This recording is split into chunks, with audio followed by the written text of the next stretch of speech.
What it do, it's you know who. My name is False Master, and today I'm bringing you another gameplay commentary.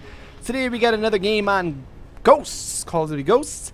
I am bringing you, it's a couple games into my venture. I posted up a video just recently about me just starting up Ghosts and playing my first couple games. I know it was a little bit long and a little bit drug out. I hope you guys enjoyed it. I just wanted you to get that feeling of, damn, this is the very first time this dude's starting up Ghost, you know? He gets that feeling.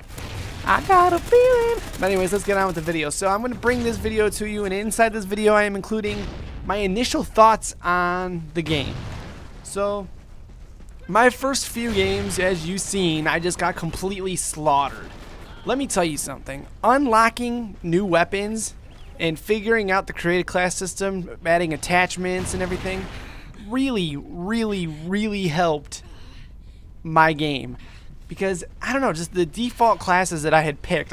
You seen when if you watched the previous video, I'll put a link in the description. I kind of just stumbled through the whole first part of picking like a close quarter combat player, and I didn't really have, I don't know, the guns in this game are more suited to long range. So picking the close quarter combat player I felt like it just put me at a disadvantage right away. So when I was able to buy a gun, the first gun I purchased was an assault rifle, and I felt like that really helped my game out a ton. So it's important to not get discouraged by your first few games, and just keep trucking through until you get some things unlocked. And that's just how it is in Call of Duty. Once you get some things unlocked, you start doing better. So let me get on with my second point. In the maps are so damn big. This map that I'm playing on now isn't that big. This map actually is one of my favorite maps. It has a nice little flow to it. It's circular, but it's linear at the same time. It's got some cut throughs, and it's got a nice little edge that you can flank. It's got some type of flow to it. And that'll bring me to the next point, is spawn systems in this game. Not only are they broke, whereas you'll spawn next to an enemy, or an enemy will spawn next to you, the spawn seems so sporadic. Like, let's just place this guy here because it's an open space for him to be spawned into. That's what I feel like. I haven't quite figured out enemy spawns. And I've been playing Team Deathmatch, a little bit of Cranked, mostly Team Deathmatch, just to try to figure out where the enemy's going to be spawning. And that goes along with the maps being bigger. Trying to figure out the enemy spawn, everything just takes a little longer. You see me play that out well? Played that out well, didn't I? Went and took out the enemy and then his SATCOM, and not the other way around. So let's jump to the next point, and that is the bullet damage in this game is really high.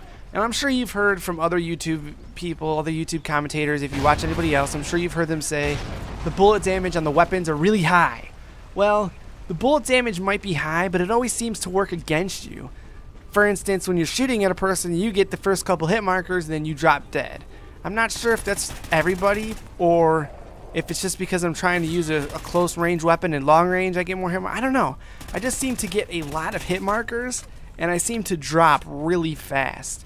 Every once in a while, I'll get the pretty quick bullet kill. Other than that, it seems to work against me.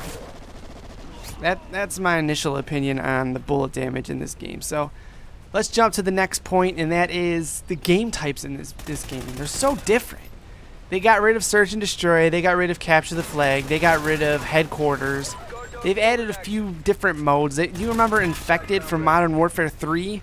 It was like a party game. It was a DLC game mode. Well, they've added it as a standard game mode now in Call of Duty Ghosts. So they added that, and they dropped the other games. They've added Search and Rescue, which I'm sure you've seen before. It's Search and Destroy with dog tags.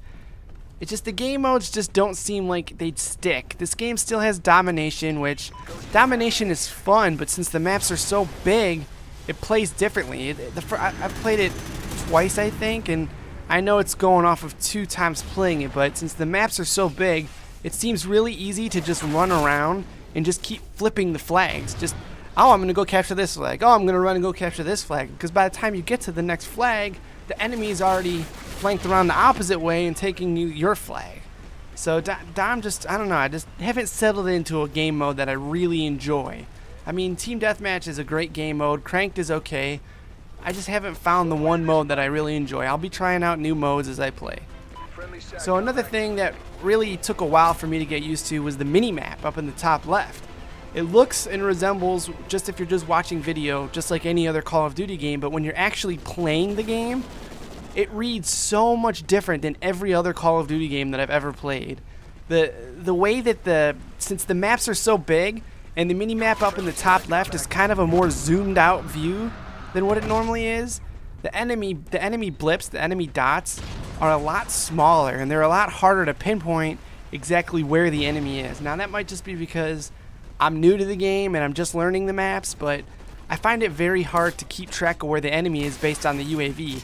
So in essence, I don't even really read the UAV. Like my first like 10 games playing this game, playing Call of Duty Ghosts, I kind of ignored the minimap. I was playing it like it was hardcore, where I kind of looked up to see where my teammates were, because those are pretty easy to read, but reading the enemy location is going to take a little while to get used to. So now that I've talked about all that, I want to talk about one more thing, and I really want you guys to post up about this, and that's my insignia that I use on my videos. It may not seem like a big deal or a big thing to you, but my old videos, I used to have the spinning logo. I used to have the spinning emblem logo up in the top right, and more recently I've switched to just text-based, just a word or two up in the corner of a video. And what do you guys like more? I mean, I know it's just asking, like, what do you like? Do you like this or this? This doesn't really matter too much, but just visually, it's just something that it's just picking at me. I'm not sure what I want to go with or what I want to keep going with in the future. I ran my emblem for quite a while, my spinning logo emblem, and I just recently switched, and I'm not quite sure exactly what I want to go with. But anyways, give me some input. Hope you guys enjoyed the video. As always, I will catch you next time. Peace.